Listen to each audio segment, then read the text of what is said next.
এবার বলেন তো, এতিম লালন পালনের চেয়ে বেশি নেকি আছে কি করলে? মেয়ে লালন পালন করলে। 10টা বেটাকে মাস্টার ডিগ্রি পাস করালে 1 নেকি হবে, এই কথা মুহাম্মদ সাল্লাল্লাহু আলাইহি ওয়াসাল্লাম বলেন।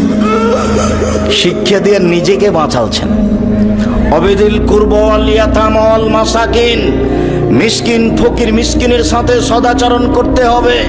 ওয়াল জারিদিল কুরবা ওয়াল জারিল জুনুব, যারা নিকট প্রতিবেশী যারা দূর প্রতিবেশী তাদের সাথে ভালো আচরণ করতে হবে।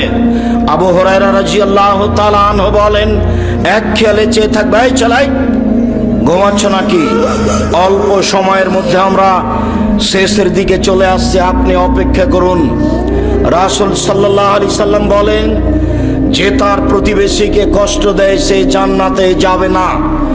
আবু হুরায়রা রাদিয়াল্লাহু তাআলা আনহু বলেন, রাসূল সাল্লাল্লাহু আলাইহি সাল্লাম বললেন, আল্লাহে লা ইউমিনু, আল্লাহর কসম সে ব্যক্তি মুমিন নয়।